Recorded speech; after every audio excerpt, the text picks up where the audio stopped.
Hello, this is Amit Kumar, welcoming you all in the series of solution of NCERT questions.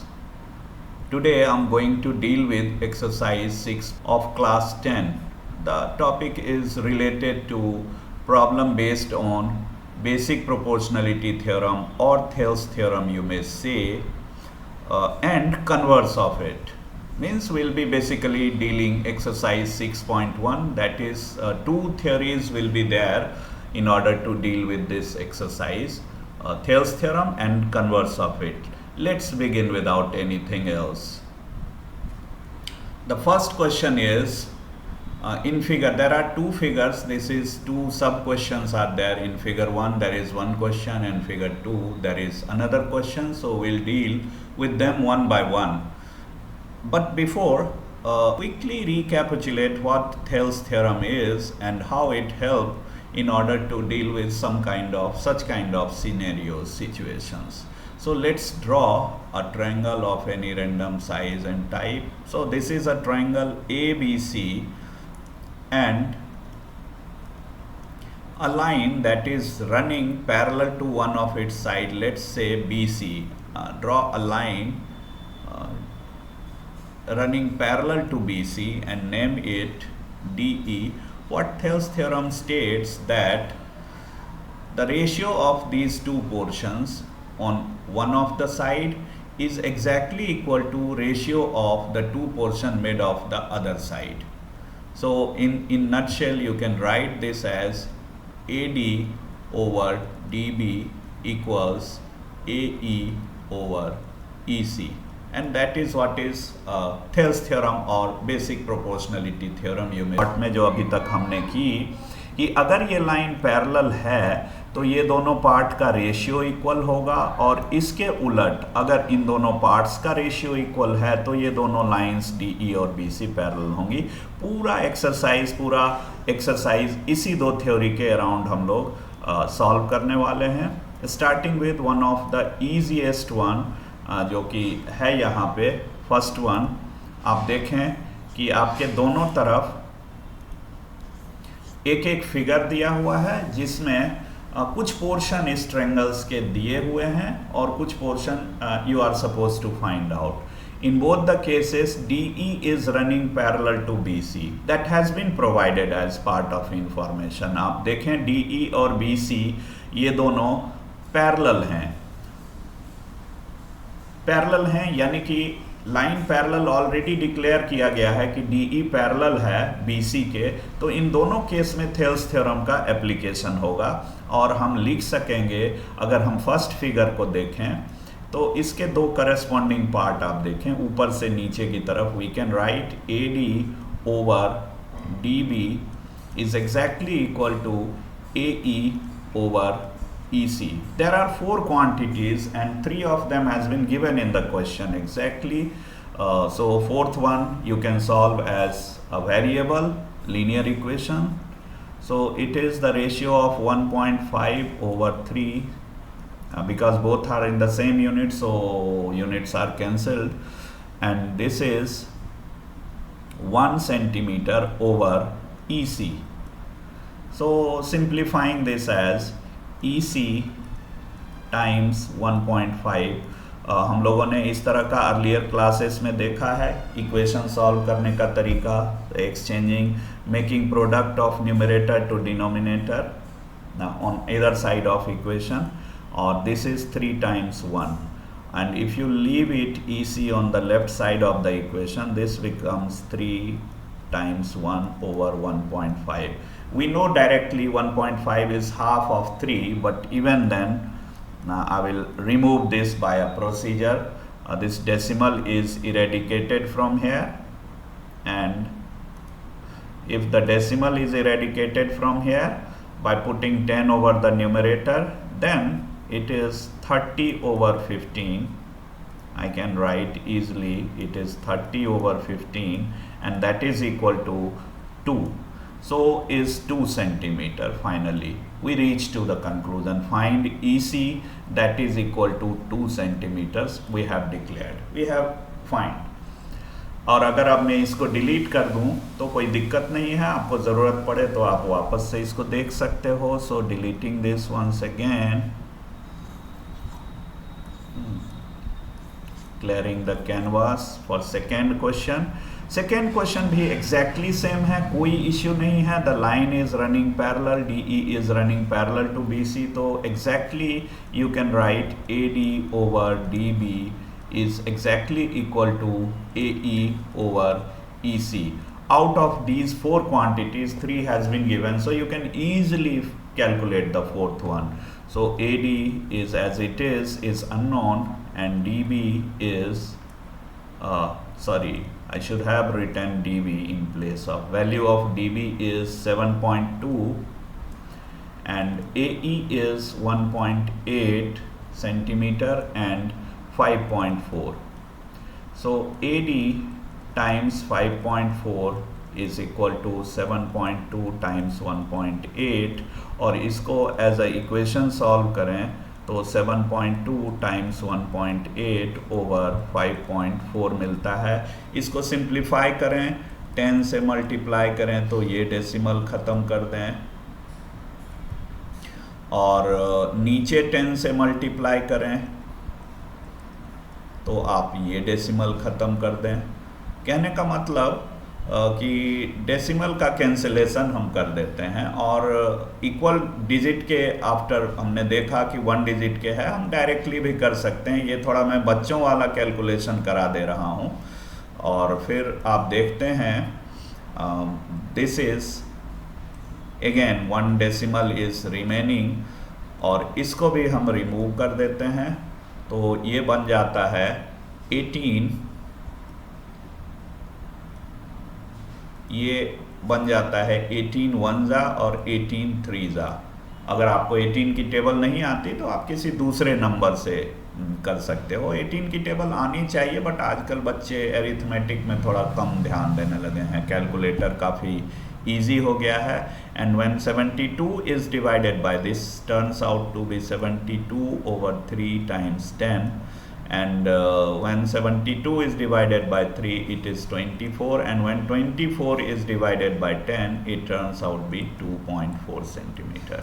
So the lower portion, the upper portion is 2.4, और हम देखें कि 2.4 का 3 times इस तरफ है और 1.8 का 3 टाइम्स इस तरफ है, तो that is what is called proportional है। 1.5 का डबल इस तरफ है, 1 का डबल इस तरफ है।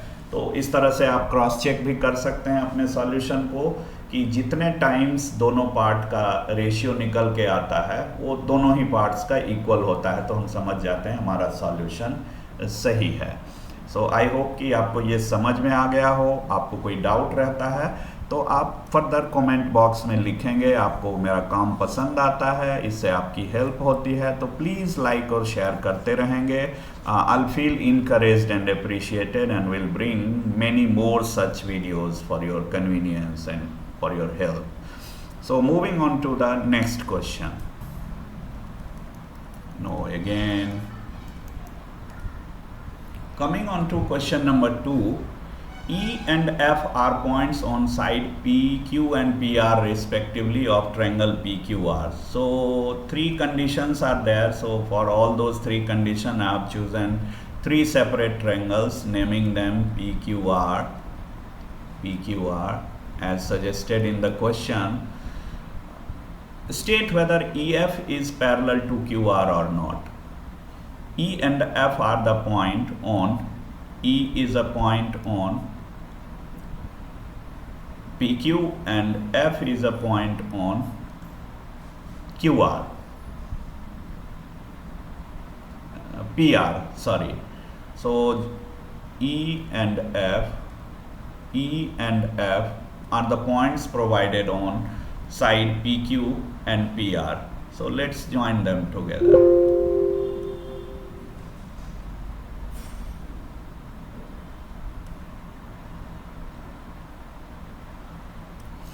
और अभी हम एज्यूम नहीं कर सकते whether these lines are parallel or not. We'll have to verify by using converse of Thales theorem. So for the first question, this PE is 3.9 and EQ is 3 and on this side PF is 3.6 and FR is 2.4.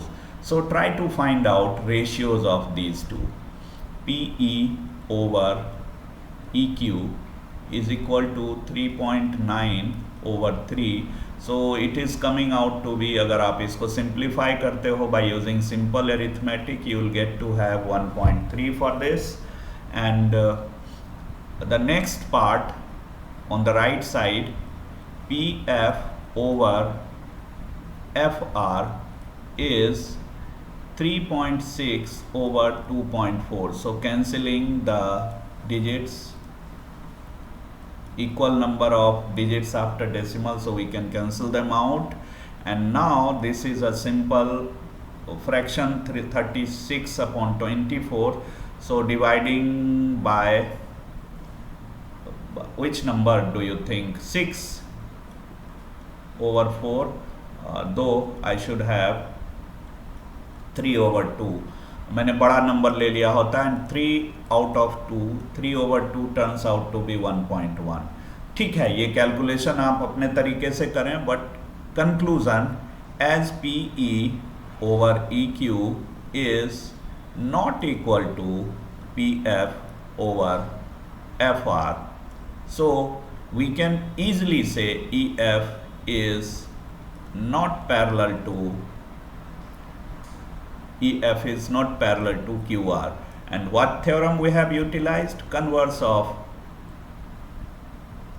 BPT. So that's the reasoning for this. And all other questions are of the same type, and you can easily calculate of your own. आप खुद से पता कर सकते हो whether these lines are parallel or not. Just try to find out. आप video को pause करके आप फाइंड आउट कर सकते हो कि हमने सेकेंड क्वेश्चन में लिखा है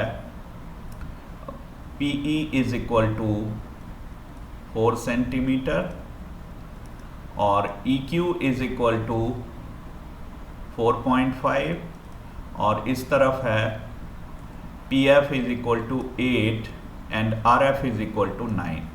और अगर आप इसको इन दोनों पोर्शन का रेशियो निकालते हैं, मैं डायरेक्टली निकाल रहा हूँ, 4 over 4.5 becomes 40 over 45, and dividing this will give you 8 over 9. And the right side, it is directly there, 8 over 9. So I can say PE over EQ equals PF over FR, and in that case that implies EF is running parallel to QR. So this is the second. Third one is more or less the same type of, there may be some difference, like here PQ has been given instead of the portions. In last two questions you see you are given the portion of these sides, and now in this case you have been given the entire line PQ, that is 1.28, and PR, that is also given, the entire PR is 2.56, and PE means the distance from here to here, it is 0.1 and 18 centimeter, and PF is 0.36 centimeters. So as I said, Thales theorem can be written in so many different ways. So you can write it as, you can check as PE over PQ and PF over PR. हमने क्या किया, part by whole को calculate करने की कोशिश की. अगर ये दोनों इक्वल आ जाते हैं तो ये भी converse of Thales theorem apply करके डायरेक्टली कहा जा सकता है कि ये पैरेलल है या नहीं. So let's see, PE is 0.18 and PQ is 1.28. This turns out to be there are 2 digits after decimal, so we can remove them directly, and this is 18 over 128, and I think they are simplifying these two. we'll get to have how much? Let's make it half of, because I'm a bit half of 128 is 64, and 9 over 64, I don't think anything common as factor between 9 and 64. They are perfect square of prime numbers, so there is no point coming common in. And on this side we can write exactly 0.36 over 2.56. once again we can cancel the decimal first, and this is 36 over 256. 36 is how much? If I'll write 36 as 18, half of 36 is 18, and 256 is 128, and again halving these two is 9 over 64. So these two ratios are equal, so you can easily say, using converse of Thales theorem, EF is parallel to QR. So this is it for this question. Let's move on to another question. Let's come on to question number 3, which has been provided with the combined figure, where I can see two triangles are joined with the common base AC, and trying to take the two triangles separately from each other. So let me take this triangle away from here and naming it as A, B, C, and the line ML is running parallel to this. This is a line ML that is running parallel to this. If these two lines are parallel, we can easily write for this triangle according to the Thales theorem. Looking at my target, AM over AB, AM is the part and AB is the whole. I have taken this from here only, naming its vertices as A, B and C. Line ML is running parallel to the base BC. Many times, if I'm not habituated of looking a triangle like this, मुझे लगेगा कि कुछ absurd सा है, कुछ अजीब सा लग रहा है, मुझे कुछ पता नहीं चल रहा है, तो मैं इस फिगर को रोटेट कर लेता हूँ और आपको बताता हूँ कि अगर ये लाइन पैरेलल है, हमने क्वेश्चन में से इस इंफॉर्मेशन को लिया है, LM is parallel to CB, LM और CB पैरेलल है, तो हम लिख सकते हैं, हमारा टारगेट है AM ओवर AB, तो AM हमारा पार्ट है और AB हमारा होल है। हम दोनों को लिख सकते हैं AM over AB is equal to, और इस साइड में हमारा पार्ट हो जाता है AM के करस्पॉन्डिंग AL ओवर होल हो जाता है हमारा पूरा लाइन यहाँ से यहाँ तक AC। तो ये हम लिख सकते हैं using BPT as LM is parallel to CB. That has been given in the question. Now the other part, this I am noting as 0.1. Now going into other part of this question, I am taking out copy of the triangle ACD.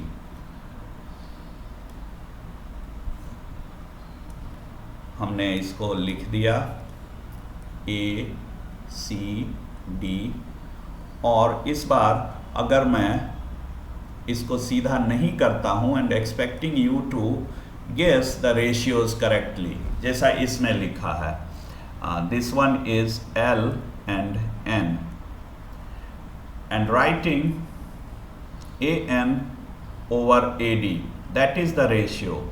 Writing AN, that is part on this side, and AD is whole on the same side, is equal to AL over LC, AC. AL the part and the whole one is AC. This we have used BPT again, as Ln is running parallel to DC. So I can write according to Thales theorem, and note the two things that are common in both the equations. You see, AL over LC is part of both the equations. हम कहते हैं ना कि B x के equal है और A भी x के इक्वल है, तो A और B इक्वल है। ये लॉजिकली हम लोग इस तरह से कहते हैं।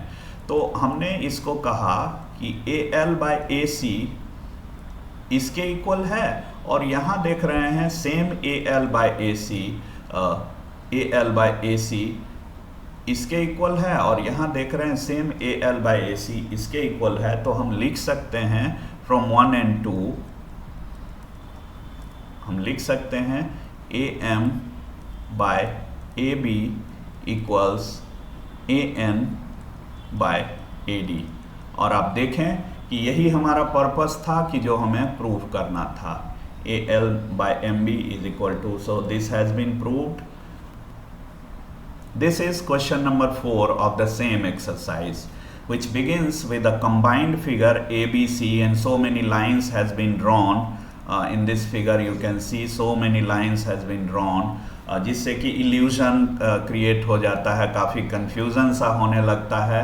हम देखते हैं DE is parallel to AC, ये क्वेश्चन में दिया हुआ है DE is parallel to AC। जल्दी से हम नाम कर लेते हैं ABC, और यहाँ से देखें DE, हमने एक्चुअली इस ट्रायंगल को यहीं से उठाया, यहीं से कॉपी किया, और इस कंबाइंड फिगर में से सिर्फ काम की चीज़ देखने के लिए मैंने जल्दी से उठा लिया, और यहाँ फिर वो फिगर दिख रहा है जिस पे हमारा काम होगा। और दूसरा फिगर हमने यहाँ से उठाया है, जिसमें देखें ये फिगर है जिसमें हमारा काम होगा। जब भी हम बीपीटी थेल्स थ्योरम पे काम करते हैं तो हमारा हमेशा पर्पस रहता है, हमारा हमेशा मकसद रहता है कि कहीं ना कहीं हम किसी ट्रायंगल में एक बेस के रनिंग पैरेलल लाइन देख पाएँ। इस ट्रायंगल का नाम, this is triangle ABE, and इसमें लाइन पैरेलल रन कर रहा है, AE के पैरेलल रन कर रहा है D एंड F। आप देखें इन दोनों ही ट्रायंगल में AD और DB आपको कॉमन सा दिखेगा, बट ये दोनों रेशियोज डिफरेंट हो सकते हैं। हाँ, इसमें ये पैरेलल लाइन है, इसमें ये पैरेलल लाइन है। आप थेल्स थ्योरम अप्लाई करो तो आप आराम से लिख सकते हो हम लिखते हैं कॉमन पोर्शन से, हम कॉमन पोर्शन से लिखते हैं,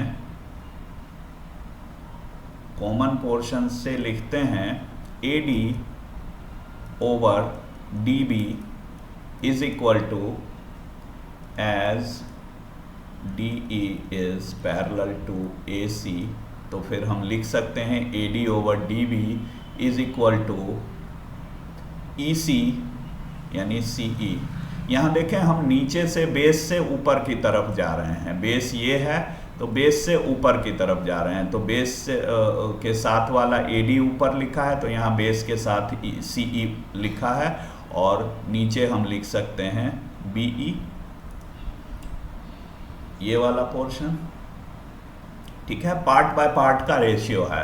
और दूसरे ट्रायंगल में आप देखें इसी AD बाय DB को हम लिख सकते हैं EF ओवर BF। अब देखें इस तरफ ये दोनों लिया तो पहले ये नीचे से ऊपर की तरफ गए, तो हमने उस ऑर्डर में लिया। अब आप देखो इन दोनों पार्ट ऑफ इक्वेशन में, इन दोनों रिलेशनशिप में आपको दिखेगा कि AD और DB कॉमन है, AD और DB दोनों में कॉमन है। तो आप कह सकते हो कि अगर ये इसके बराबर है और यही इसके भी बराबर है, इसका मतलब है ये दोनों आपस में बराबर हैं। And concluding this by logic, this is CE over BE is exactly equal to EF over BF। हम इन दोनों को अब थोड़ा सा टारगेट देखते हैं। शायद हमने ऑर्डर को कंसीडर नहीं किया, कंटिन्यूअसली नहीं देखे, थोड़ा सा उल्टा हो गया। तो इसको रिवर्स अगर हम कर देते हैं तो हम लिख सकते हैं BF, हम किसी रेशियो को टर्न अप भी कर दे सकते हैं upside down, BF over FE या EF जो कह लें। मैं कोशिश कर रहा हूं जैसा क्वेश्चन में पूछा गया है उसी तरह। EF और FE दोनों सेम सेगमेंट होता है। अब यहाँ भी ऊपर हम BE लिख दें और नीचे CE लिख दें या EC लिख दें जैसे है। So that has been proved using BPT। both has been written by the BPT. So this was question number 4, and the next one is question number 5. Let's move on to that. Yes, coming back on to question number 5, which begins with a combined figure. इस तरह के combined figure से start होता है। PQR एक triangle है, मैं यहाँ पे दिखा देता हूँ इस तरफ PQR लिख के। PQR एक ट्रायंगल है जिसमें P से लेके O तक, यहाँ देखें DE is equal to OQ है। DE OQ के पैरेलल है।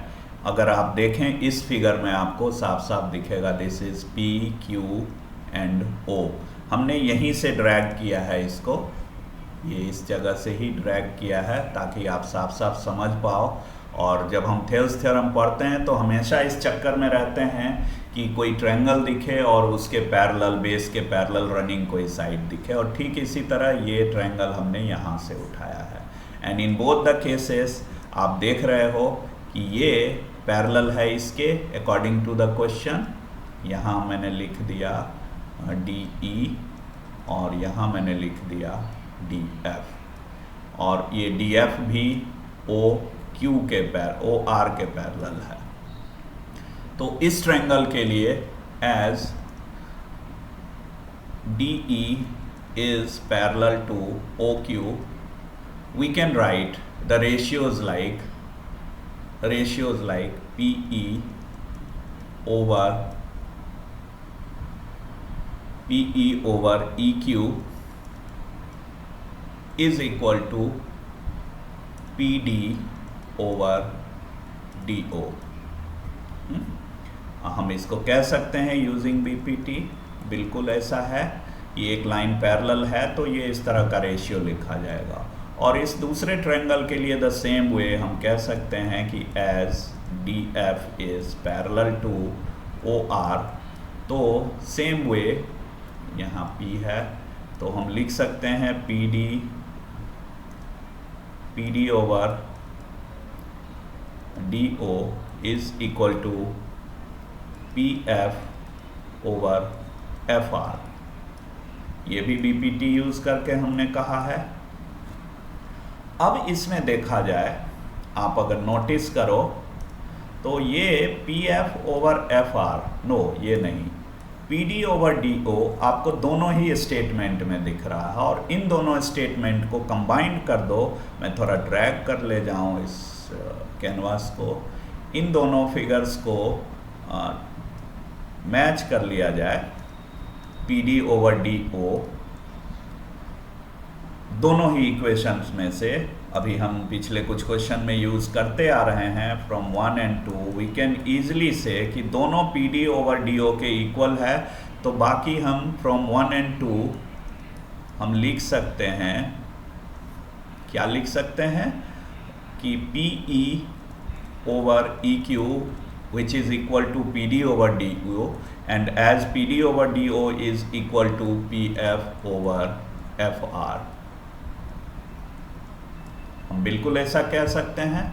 अब यहाँ पे ये पॉइंट E और F है कंबाइंड फिगर में, आपने बाकी सारी चीज़ों को हटा लिया और आपने देखा यहाँ E और F है, EF को ज्वाइन कर दिया।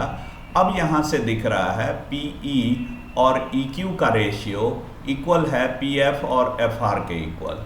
तो इसको एज अ गिवन इंफॉर्मेशन हम लें तो इससे implies that EF is running parallel to Q are.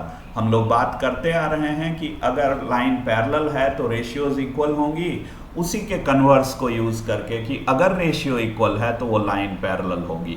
तो E F parallel to Q R, इसको हमने कहा कन्वर्स ऑफ बीपीटी से, और कन्वर्स ऑफ बीपीटी यूज़ किया, फिर E F parallel to Q R हो गया, and that is what is given for us to prove for this question. I hope आपको ये सॉल्यूशन समझ में आया हो।